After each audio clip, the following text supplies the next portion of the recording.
नवंबर को पहले चरण के मतदान होंगे। झारखंड विधानसभा चुनाव से जुड़ी इस वक्त की बहुत बड़ी खबर आपको बता रहे हैं। 13 नवंबर पहले चरण के चुनाव होंगे। पहले चरण की वोटिंग 13 नवंबर को होगी।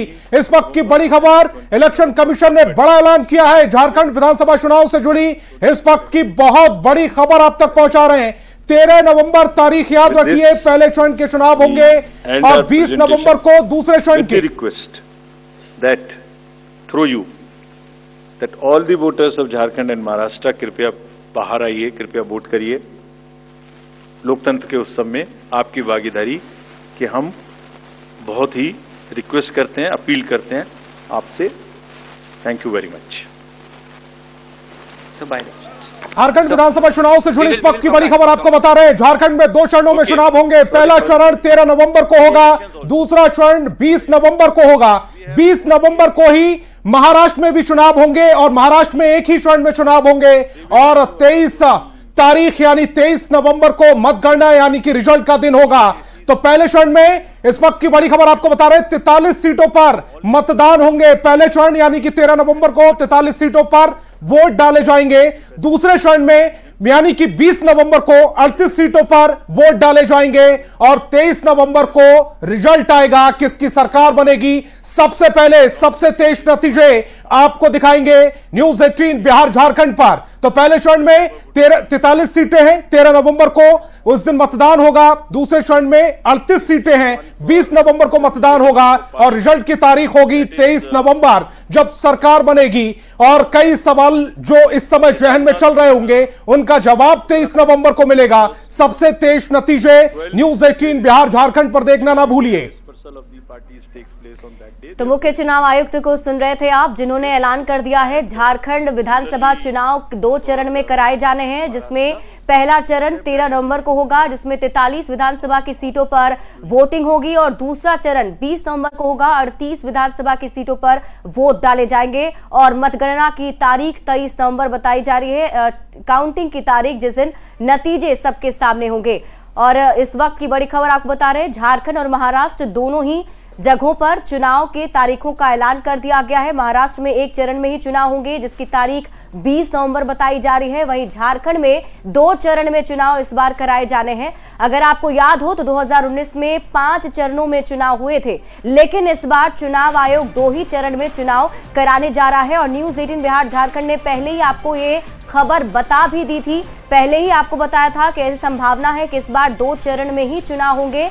और देखिए उस पर मुहर भी लग गई है।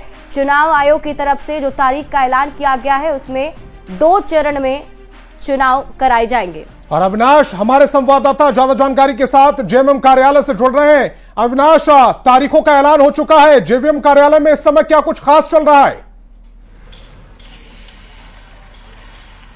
देखिए बहुत खास चल रहा है। सबको इंतजार था कि कब झारखंड में विधानसभा चुनाव की तारीख की घोषणा होगी और आज वो घोषणा हो गई है। झारखंड में इस बार 2 चरण में चुनाव होने जा रहे हैं। 13 और 20 नवंबर की घोषणा कर दी गई है। 23 को नतीजे आएंगे।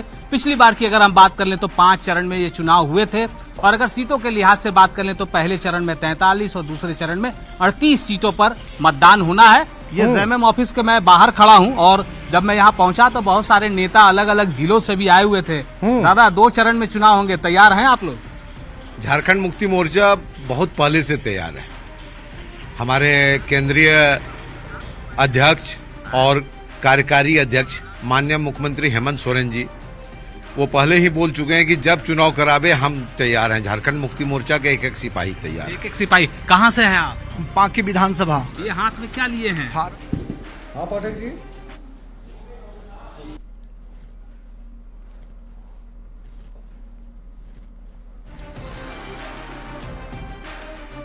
कांग्रेस अलायंस में चुनाव में लड़ा हूँ। इस बार तो भाई गठबंधन में पांकी किसके पास जाएगा ये देखना होगा। पहले तो इससे पहले कांग्रेस लड़ रही थी और ये 2 चरण में जो चुनाव हो रहे हैं इसका कितना फायदा या नुकसान आप किस रूप में देखते हैं? पहले 5 चरण में होते थे, इस बार 2 ही चरण में हो रहा है। पार्टी ने तो कहा था कि आप 1 चरण में ही करा लो। हमेशा झारखंड मुक्ति मोर्चा जमीन का पार्टी है, माँ और माटी का। 1 चरण में भी होगा तो जेवीएम का सिपाही लड़ने के लिए तो हो गया घोषणा 2 चरण। हाँ। तो हम लोग 2 चरण में चुनाव अच्छा से लड़ेंगे और चुनाव जीतेंगे भी। जीतेंगे दादा? हाँ बोला जाए। 2 चरण में चुनाव हो रहे हैं झारखंड में, कितना तैयार हैं आप लोग? ये बिल्कुल तैयार है और सबसे बड़ा फायदा झारखंड में झारखंड मुक्ति मोर्चा को ही होगा ये 2 चरण करने पर। तो सब पार्टी कह रही है कि हमको फायदा होगा। नहीं, सब पार्टी नहीं। कैसे? अब तक हमको बताइए कैसे। इसलिए करके कि हमारे पास नेता कम है, हमको चुनावी प्रचार जो हमको करना है वो हमको कम ही समय में 2 ही चरण में करके हम जो है इसको ही कर लेंगे और हम पहले से तैयार है।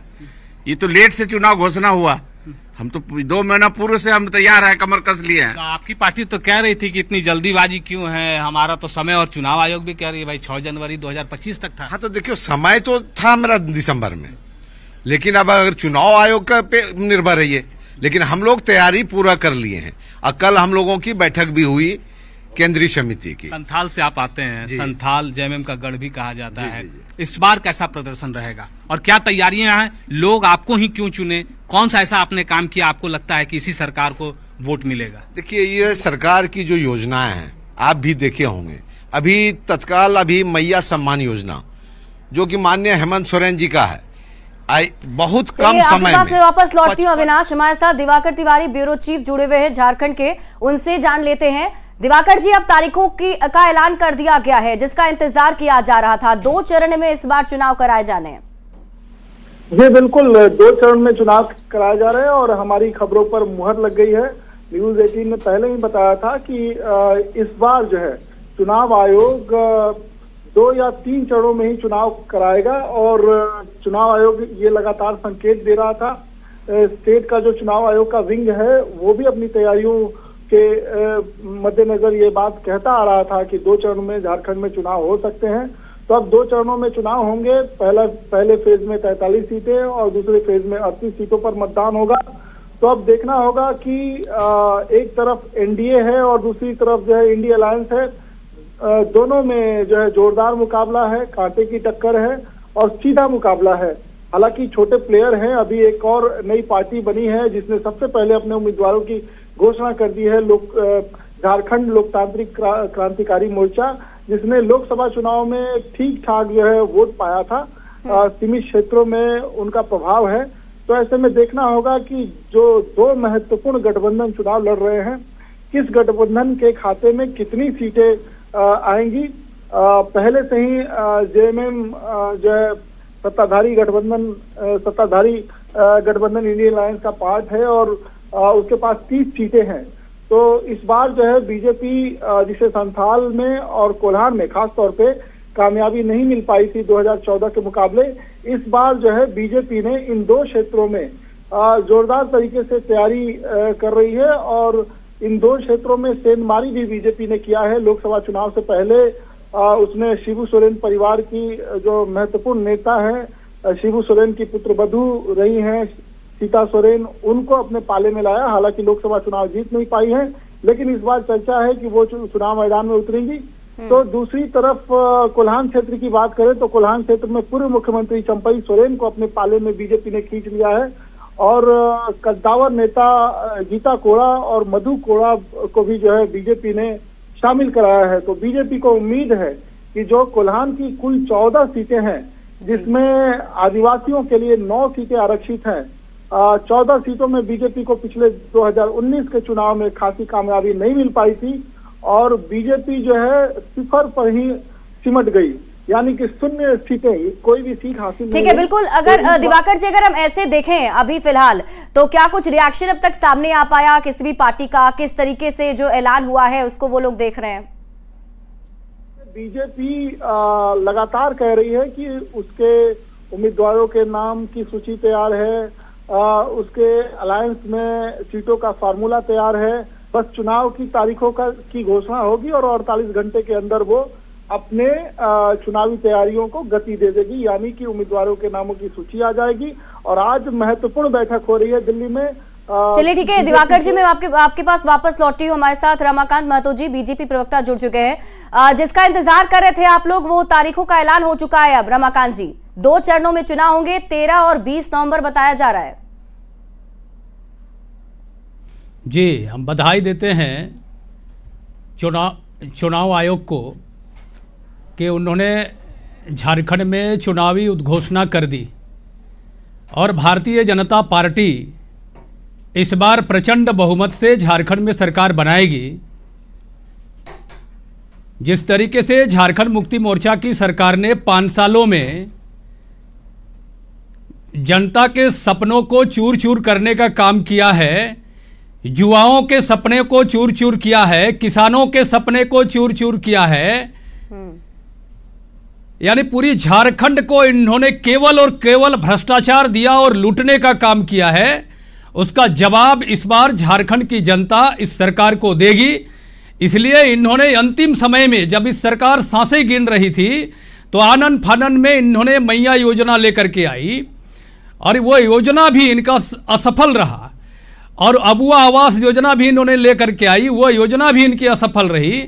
इसके पहले इन्होंने जितने भी वादे किए थे चुनाव के पहले या चुनाव के बाद, एक भी वादे इन्होंने पूरे नहीं किए। परिणामतः आज सरकार वह पो की स्थिति में है। ये तो इलेक्शन कमीशन पर भी, संवैधानिक संस्था पर भी इन्होंने प्रश्न चिन्ह खड़ा किया था कि इन संस्थाओं पर शुरू से ही प्रश्न चिन्ह खड़ा किया, हाई कोर्ट पे, सुप्रीम कोर्ट पे। तैयारी पहले से कर रखी है आप मैं तो कह रहा हूं कि भारतीय जनता जी रमाकांत जी, वो तो सही है, आप ये मुद्दे लेकर जनता के बीच में जाएंगे। जी, भारतीय जनता पार्टी पूरी तरह से मजबूती के साथ चुनाव लड़ेगी और पूरी हमारी तैयारी है। और हम तीन पार्टियां, विशेष करके एनडीए की जो मुख्य घटक दल है यहाँ पे, जनता दल यूनाइटेड और आजसू पार्टी, भारतीय जनता पार्टी, तीनों पार्टियां मिलकर के पहले भी चुनाव लड़ी है झारखंड में और इस बार भी चुनाव लड़ेगी और 2/3 बहुमत से सरकार भी बनाएगी। तो सीटों का फॉर्मूला तय हो चुका है आपका और कैंडिडेट के नामों के भी ऐलान अब धीरे धीरे कर लिए जाएंगे। कब तक ऐलान कर सकते हैं आप? जी, आज चूंकि दिल्ली में केंद्रीय चुनाव समिति की भारतीय जनता पार्टी की बैठक है और उसके बाद संसदीय बोर्ड की बैठक होगी और अलायंस पार्टी के साथ हमारी बैठक पहले ही हो चुकी है। हमने सीटों का एक स्तर से बंटवारा कर लिया अलायंस पार्टी से। अब भारतीय जनता पार्टी का जो फार्मूला है उस आधार पे अब हमारी केंद्रीय समिति की बैठक आज दिल्ली में है और उसके बाद संसदीय बोर्ड की बैठक में हम नामों का ऐलान कर देंगे। ठीक है रमाकांत जी, हमारे साथ जेएमएम के प्रवक्ता भी जुड़ रहे हैं, मंडल साहब हमारे साथ जुड़ रहे हैं। मंडल जी, तारीखों का ऐलान हो चुका है, 13 को पहले चरण की वोटिंग है और उसके बाद 20 तारीख को दूसरे चरण की वोटिंग है। आप किस तरह से देख रहे हैं, आपकी तैयारियां कितनी हैं? क्या आप संतुष्ट हैं 2 चरणों में चुनाव को लेकर जिस तरह से तारीखों का ऐलान किया गया, या आप उम्मीद कर रहे थे कि जैसे पिछली बार 5 चरणों में चुनाव हुए थे उस तरह का कुछ रिजल्ट देखने को मिलेगा आपकी तरफ से? आप ये सोच रहे थे कि 5 चरणों में चुनाव होगा या आपने माना था कि 2 चरणों में होगा? देखिए, सबसे पहले तो न्यूज़ 18 बिहार झारखंड के सभी दर्शकों को झारखंड मुक्ति मोर्चा के तरफ से हम जोहार करना चाहेंगे और आपके माध्यम से पूरे देश को एक संवाद देना चाहेंगे कि आज झारखंड मुक्ति मोर्चा और हमारी गठबंधन की हेमंत सरकार हर स्थिति से लड़ने के लिए हर समय में तैयार रहा है और हम झारखंड के अंदर में अपने सांगठनिक स्वरूप से लेकर के बूथ कमेटी तक के सारे कार्यों को हम एक अच्छे तौर पर उसकी तैयारी हम कर चुके हैं और हम लोग किसी भी समय में चुनाव के लिए तैयार थे और तैयार हैं। हाँ, हम लोग तो ये चाहते थे कि और यदि जिस तरह से हमारी हेमंत सोरेन सरकार जनहित के एक से एक काम लगातार कर रहे हैं, हम लोग तो चाह रहे थे कि दिसंबर के बाद ही अगर चुनाव हो तो और हम बीजेपी के जो मंसूबा है उसको सुपड़ा उनका हम साफ कर सके। लेकिन फिर भी जब इलेक्शन कमीशन ने ये निर्णय लिया है कि आपका 13 नवंबर और 20 नवंबर 2 चरणों में झारखंड में चुनाव करना है, तो हम झारखंड मुक्ति मोर्चा पार्टी के तरफ से इलेक्शन कमीशन को धन्यवाद देते हैं और साथ ही साथ खुशी जाहिर करते हैं कि एकदम लोकतंत्र के इस चुनावी पर्व में हम पूर्ण रूपेण तैयार हैं और हम जनता के बीच में हमारे हेमंत सोरेन ने जिस तरह से कार्य करके दिखाया है वो आने वाले विधानसभा के चुनाव में खास करके 23 नवंबर को जो आपका रिजल्ट होगा उस दिन पूरे देश के सामने होगा कि भारतीय जनता पार्टी का झारखंड से सुपड़ा साफ होगा। भारतीय जनता पार्टी का 23 तारीख को सुपड़ा साफ का ये कह रहे हैं आप, लेकिन कांग्रेस के साथ आपका जो अलायंस है उसमें सीटों का बंटवारा हो गया है और क्या जो कांग्रेस की तरफ से कहा जा रहा था कि अगर सीट जो उनकी बढ़ेंगी तो उसमें सीएम की भी जो 50-50 यानी कि 2.5 साल सीएम वाला जो फॉर्मूला का जिक्र चल रहा था वो भी होगा, इन सब पे बातचीत हो गई? ये सारे सगुफे हैं। आप ये जानते हैं कि पिछले 2019 के चुनाव से पहले भी राष्ट्रीय कांग्रेस ने हेमंत सोरेन को मुख्यमंत्री का चेहरा माना और झारखंड का चुनाव लड़ा, और इसमें कहीं से कुछ एक बड़े भाई की भूमिका में झारखंड मुक्ति मोर्चा रहेगी और हमारे गठबंधन के अंदर में घोषणा हो जाएगी।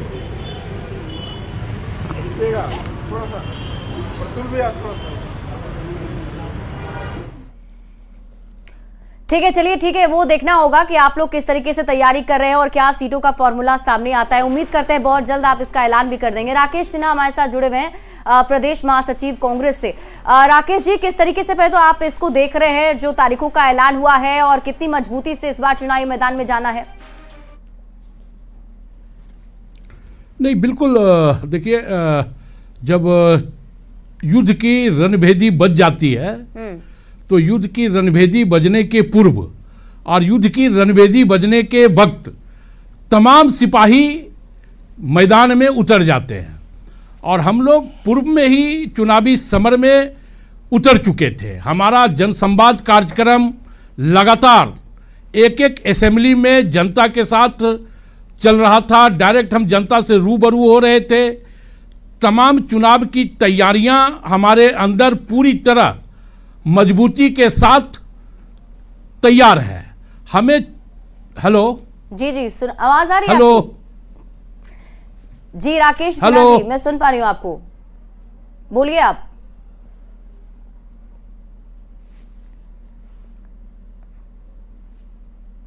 जी आपकी आवाज आ रही है। तो चुनावी समर में हम उतरने को तैयार हैं जी, और हमें किसी प्रकार की कोई जिच नहीं है। महागठबंधन पूरी मजबूती के साथ है, महागठबंधन पूरी तरह एकजुट है, महागठबंधन पूरी तरह मजबूत है। और जब हम मजबूती की बात करेंगे तो स्वाभाविक तौर पे सामने वाला चित्त हो जाएगा। देखिए, एक चीज और है कि आज इन्हें एनडीए की याद आ रही है। कई राज्यों के चुनाव का दौर बीत गया, लेकिन एनडीए याद नहीं आई। तो ये ठीक है राकेश जी, मैं आपके पास वापस आती हूँ। हमारे साथ हमारे संवाददाता गौरव झा जुड़े हुए हैं, उनके साथ वित्त मंत्री रामेश्वर उरांव भी मौजूद हैं। गौरव, जरा उनसे भी एक रिएक्शन लीजिए और जानिए कि अब तो तारीखों का ऐलान हो गया है, एग्जाम की घड़ी आ गई है अब। बिल्कुल, परीक्षा की घड़ी तमाम पार्टियों की आ गई है। इस वजह से कांग्रेस दफ्तर में जो है वो हलचल बढ़ गई है। हम आपको कांग्रेस दफ्तर से तस्वीरें दिखा रहे हैं। हमारे साथ रामेश्वर उरांव है, इनके साथ साथ जो प्रदेश अध्यक्ष है कांग्रेस के वो हैं। दोनों ही नेताओं से हम आपको बात कराएंगे। सबसे पहले रामेश्वर उरांव जी, विधायक दल के नेता हैं, चुनाव की घोषणा हो गई है, परीक्षा होने वाला है, कितने तैयार? देखिए, साल भर पढ़े तो परीक्षा की तिथि से कोई भय नहीं। जब भी परीक्षा की तिथि आएगी हम परीक्षा में बैठने के लिए तैयार हैं और अच्छे नंबरों से पास होने के लिए भी उम्मीद करते हैं। आज प्रेस कॉन्फ्रेंस में चुनाव आयोग ने तिथियों की घोषणा की, हम पूरी तरह तैयार है। हमारी मुद्दा होगा कि काम करने वाली सरकार रही है तो जनता इसको पसंद की। अगर आप देखिएगा कि हम लोग मंत्री मुख्यमंत्री जहाँ पहुँचते थे, में लोग आते थे और सम्मान के तहत उनको राशि दी जाती थी, करते थे।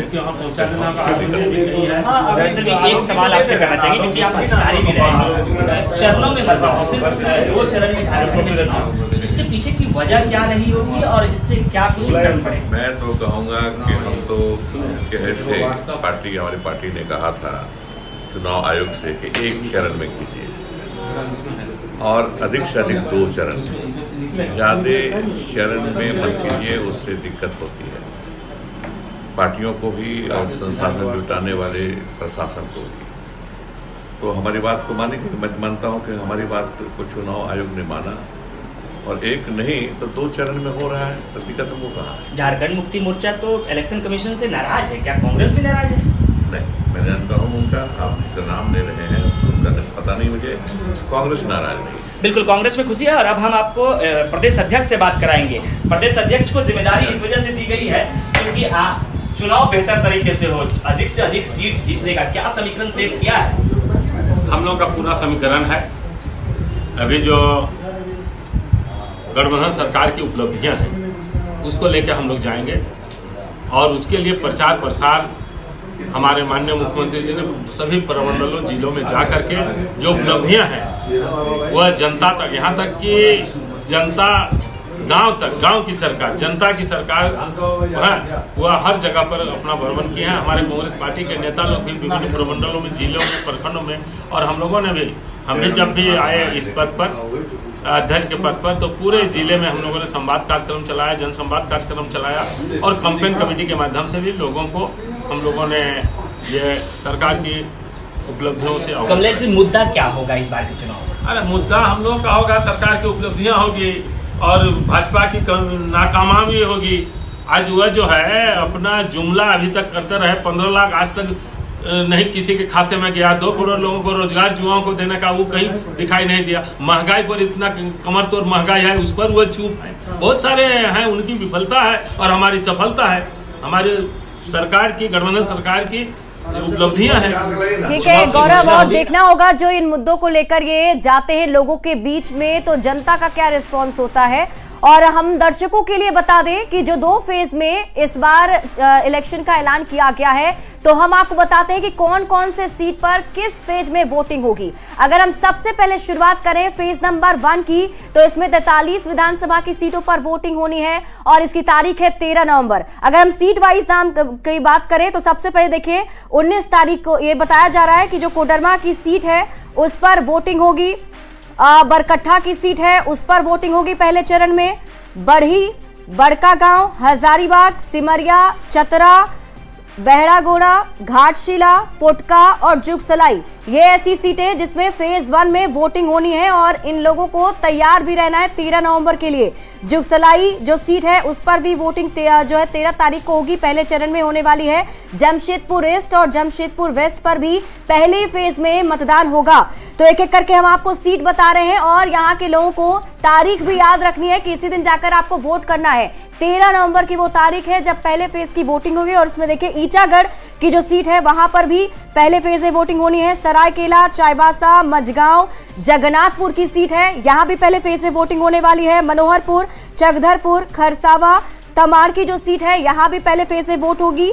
तोरपा, खूंटी, रांची, हटिया और इसके साथ ही कांके विधानसभा की सीट है, यहां भी पहले फेज में ही वोट डाले जाने हैं। सिसई, गुमला और विशुनपुर के साथ ही सिमडेगा, कोलेबिरा, लोहरदगा, मनिका, लातेहार और पांकी की सीटें हैं जहां पहले फेज में वोटिंग होगी। और इसके आगे अगर हम बात करें तो डाल्टनगंज, विशंभरपुर, छतरपुर और हुसैनाबाद की सीट के साथ साथ गढ़वा और भवनाथपुर की सीट है जिस पर पहले फेज में वोटिंग होने वाली है।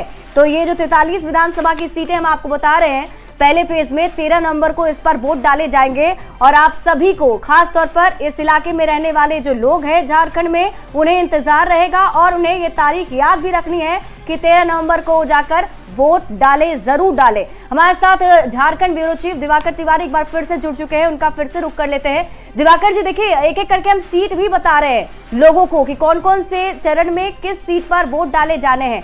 जनता के मिजाज की अगर हम बात करें तो, क्योंकि आप ग्राउंड जीरो पर भी गए हैं, तो झारखंड विधानसभा चुनाव को लेकर जनता का क्या रुख इस बार आपको देखने को लग रहा है? देखिए, झारखंड में जो बुनियादी मुद्दे हैं वो लोकसभा चुनाव में भी बने हुए थे, लेकिन अगर राजनीतिक मुद्दों की बात करें तो संथाल परगना क्षेत्र में जिस तरीके से बीजेपी लगातार हमलावर रही है जेएमएम पे या कांग्रेस पे, घुसपैठ का मुद्दा है, बांग्लादेशी घुसपैठ के मुद्दे पर प्रधानमंत्री जब भी सभा करने आए वो हमलावर रहे। साथ ही बदलते डेमोग्राफी की चर्चा हुई, लव जिहाद के मुद्दे आते रहे। ये कहा जाता रहा कि आदिवासियों की संख्या घट रही है और ये टिप्पणी जो है हाई कोर्ट से आई, तो हाई कोर्ट से टिप्पणियां आई और ये कहा गया कि केंद्र और राज्य सरकार मिलकर वो जो है डेमोग्राफी को लेकर दबाव दे, लेकिन इस को लेकर जो है दोनों केंद्र या राज्य हो, दोनों के बीच जो है तालमेल नहीं बन पाई। तो एक मुद्दा जरूर है कि घुसपैठ का मुद्दा संथाल परगना में किस तरीके से डेमोग्राफी को बदल रहा है। साथ ही अगर विस्थापन की बात करें तो बड़े पैमाने पे जो औद्योगिक क्षेत्र हैं वहां से वर्षों पहले लोग विस्थापित हुए, उसका समाधान आज तक नहीं निकल पाया। अगर गरीबी रेखा के नीचे जीने वाले लोगों की बात करें तो लगातार देखिए कि वेलफेयर स्कीम्स लाने की बात हो रही है, बिजली की बढ़ी हुई दरों को लेकर चर्चा हो रही है और सभी गठबंधन दल अपने मैनिफेस्टो में इसको जगह दे रहे हैं। वेलफेयर स्कीम्स को लेकर जो है चर्चा हो रही है और अभी देखिए मैया योजना और गोगो दीदी योजना को लेकर किस तरीके से बीजेपी और जेएमएम के बीच जो है राजनीतिक जो है तनातनी बनी हुई है और एक दूसरे के खिलाफ इलेक्शन कमीशन जाते रहे हैं दोनों दल।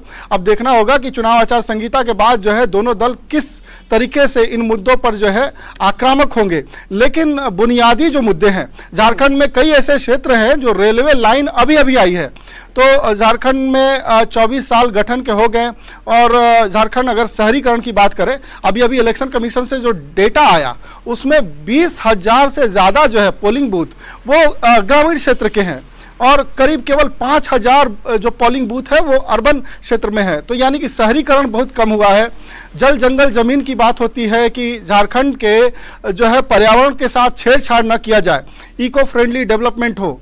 जो आज़ादी से पहले यूनिट लगे थे या आज़ादी के ठीक बाद जो है यूनाइटेड बिहार में यूनिट लगे थे, औद्योगिक क्षेत्र लगे थे और उसका विकास हुआ था, शहरीकरण हुआ था, झारखंड ज्यों का त्यों ठहरा हुआ है।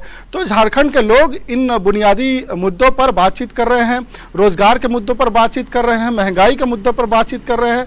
तो अब सरकारों को जवाब देना होगा। कई सरकारें आई और गई और यह दुर्भाग्य है कि 24 साल में कई मुख्यमंत्री देख लिए, केवल एक ही मुख्यमंत्री अपना टर्म पूरा कर पाया 5 साल का। तो राजनीतिक अस्थिरता रही और इसका नतीजा यह है कि झारखंड जो है कई मानकों में पीछे है, पिछड़ा हुआ है। तो अब झारखंड को आगे करना है और यही लोकतांत्रिक का महापर्व है जब जनता अपने मताधिकार का प्रयोग करती है, अपने लिए अच्छे प्रतिनिधि चुनती है, अपने लिए अच्छी सरकार चुनती है कि वो सरकार चुन कर आए और फिर उसके बाद एक एक करके उनके मुद्दों का समाधान निकाले, समस्याओं का समाधान निकाले। झारखंड में समस्याओं की कमी नहीं है और हर बार जो है मैनिफेस्टो में कई बातें आती हैं, मुद्दों की बात होती है, राजनीतिक गहमा गहमी में वो मुद्दे प्राइमरी लेवल पे जो है डेवलपमेंट के मुद्दे चलते हैं और फिर उसके बाद जो है कई मुद्दे आते हैं, रिजर्वेशन के मुद्दे आ गए, घुसपैठ के मुद्दे आ गए, सरना रिलीजियस कोड के मुद्दे आ गए।